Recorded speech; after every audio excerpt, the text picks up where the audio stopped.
Olá, amigos da Revolução Industrial Brasileira, tudo bom com vocês? Hoje é terça-feira, 20 de julho. Estou começando aqui mais um Desenho e Notícias comigo, Fausto Oliveira. Um comentário que diariamente na Revolução Industrial Brasileira nós analisamos algum aspecto da economia brasileira ou da economia do mundo, sempre sobre o prisma do desenvolvimento, sobre o prisma da indústria, que é exatamente o tema que nós vamos tratar hoje nesse Desenho e Notícias. Não sem antes eu fazer para você um comunicado muito interessante, que é o seguinte, olha só.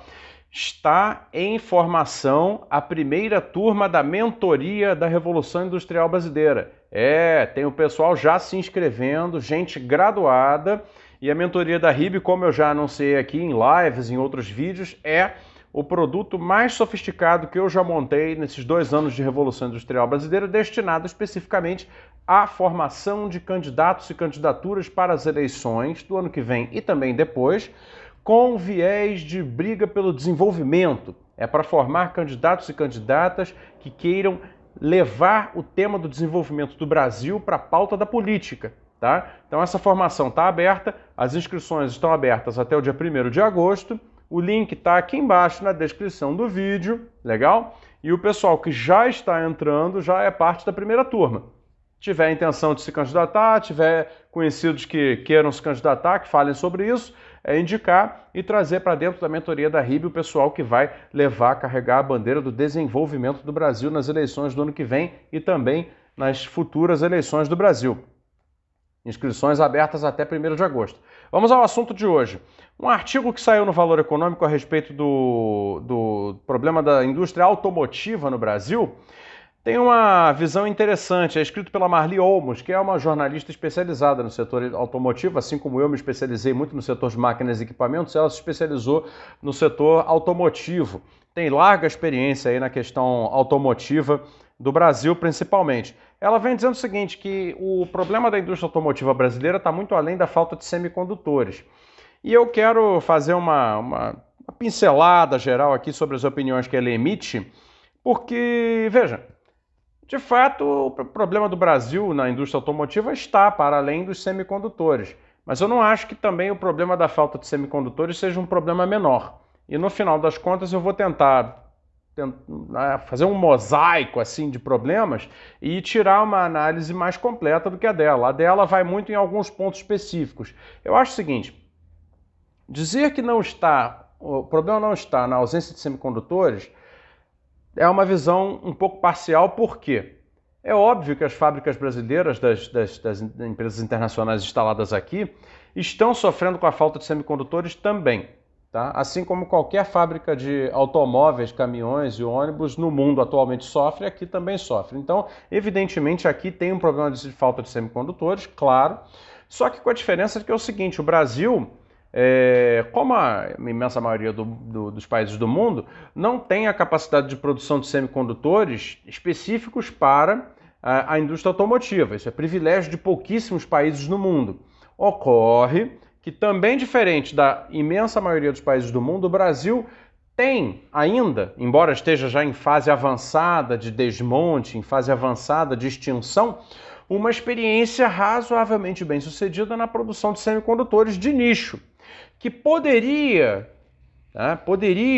uma vez adaptada adaptadas às suas condições de fabricação para atender o mercado automotivo, poderia crescer nesse sentido, que era a Ceitec. Essa experiência que está sendo desmontada agora pelo governo federal, ela chegou a um nível razoável de sucesso dentro de semicondutores de nicho. Tá? Semicondutores, por exemplo, como chip de radiofrequência para identificação, seja de animais no pasto, seja de veículos nas estradas, para pagamento de pedágio, seja outros, por exemplo, transporte de materiais identificados unitariamente, para facilitação logística, entre outras aplicações do chip de radiofrequência e alguns outros modelos que vinham sendo fabricados no Rio Grande do Sul, pela Ceitec, que era uma empresa pública, que está sendo destruída pelo governo federal.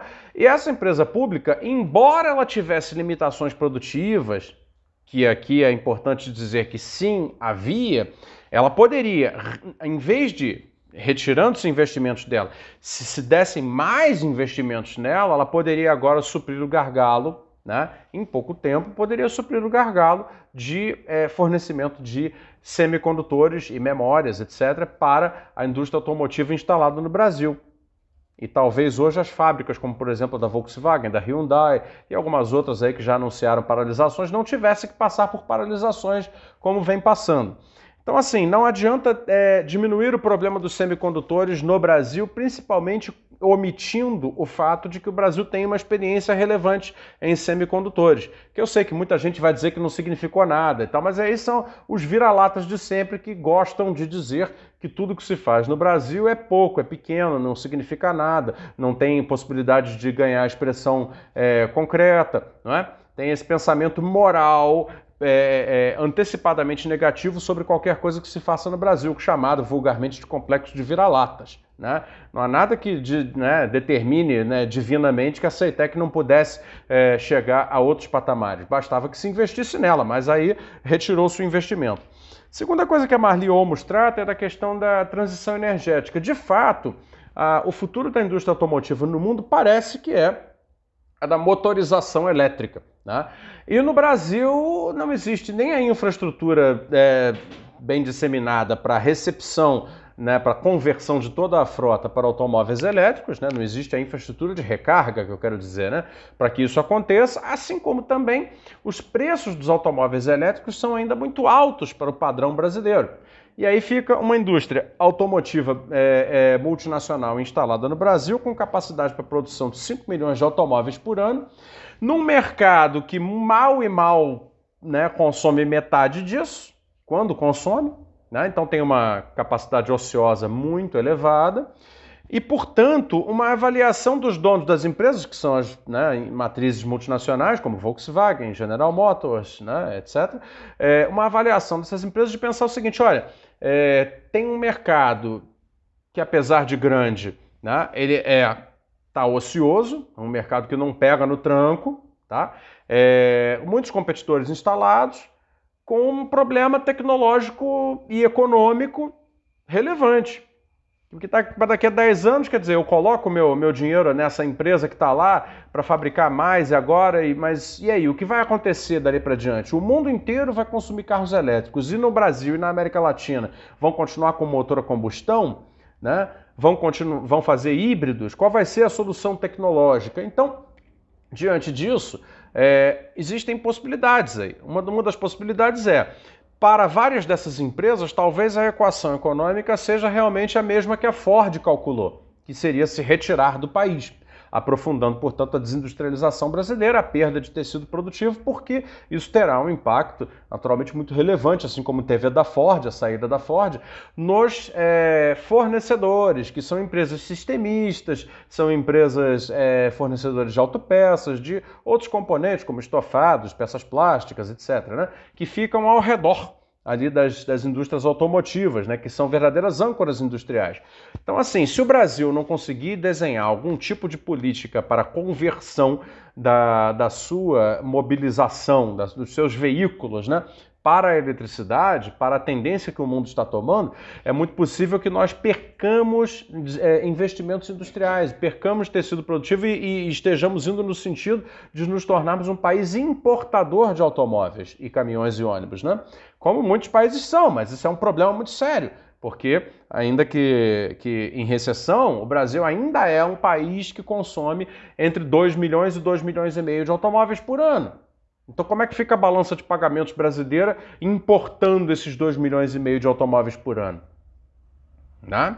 É mais um gargalo para o crescimento, porque vocês sabem que crescimento baseado em importação de bens em grande volume de bens de alto valor adicionado é um crescimento com um gargalo muito grande, porque é um crescimento importador, né? Então aí tem o problema da dependência bem encaixado aí já, né? E aí é o seguinte, quer dizer, o outro lado da moeda é que, né, nós, em 2019, segundo a Marli Olmos aqui com dados da OICA, que é a Organização Internacional dos Automotivos, né, o Brasil já vem caindo tanto no comércio internacional de veículos como país exportador, que já se tornou o 26º exportador de veículos no mundo, o que é muito pouco para a base produtiva que existe aqui. né? Muito pouco, né? Para um país que é, se eu não me engano, o nono país que mais consome automóveis, né? Se eu não me engano é isso aqui. Aliás, o 7º lugar entre os países que mais vendem veículos no mundo. É o 7º maior mercado consumidor de veículos no mundo. É o Brasil. Só que são esses entre 2 milhões e 2 milhões e meio de veículos por ano. Só que 26º exportador, ou seja, nós temos um mercado todo voltado para dentro. E isso, na transição tecnológica, cria problemas para as empresas, porque, afinal de contas, eles vão acabar tendo, né, jabuticabas no seu portfólio mundial, especificamente voltados para o Brasil, e se o Brasil não cresce? Então aí começa essa disjuntiva de algumas pensarem, bom, talvez o que a Ford fez tenha que ser o nosso caminho, sair do Brasil, né, deixar esse mercado. É possível que isso aconteça, mais e mais no futuro. Então tem outros problemas envolvidos aí, né? E aí, diante disso, algumas empresas vêm apontando aquilo que pode ser uma solução, que seria fazer, aí sim, assumir a jabuticaba, né? Assumir a particularidade do Brasil e dizer o seguinte, não, a gente vai então para uma plataforma de motorização a combustão, só que limpa, através de biocombustíveis. De fato, para o Brasil, essa pode ser... E aí vou dar 2 fatos, assim. Um artigo recente do presidente da Toyota no Brasil, que falou que existe essa possibilidade, está se pensando, e a decisão da Volkswagen de instalar no Brasil, aqui em São Bernardo do Campo, São Paulo, um centro de pesquisa e desenvolvimento para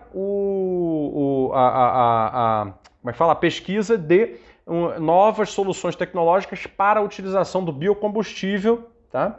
Numa matriz nova de motores. Só que esses motores continuam sendo a combustão. Então, a menos que exista a possibilidade de parte do mundo utilizar motores a combustão à base de biocombustíveis, né, alimentados por biocombustíveis no futuro, junto com o elétrico, a menos que isso seja uma viabilidade internacional concreta, né, muito provavelmente ou não vai acontecer ou vai ficar restrito ao Brasil.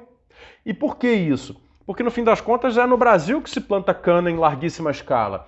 Eu não consigo visualizar muito bem a exportação, o Brasil voltando a exportar automóveis de maneira relevante, né, com motores a combustão daqui a 10 anos, todos alimentados por biocombustíveis, se, né, esses biocombustíveis não puderem ser providos localmente nos mercados consumidores. Esses carros provavelmente não vão interessar a ninguém. O que significa que esse parece um curativo mal feito em cima de uma ferida maior. E sendo assim, pode acabar se tornando mais um elemento desindustrializante, né, da cadeia automotiva brasileira no médio prazo, né?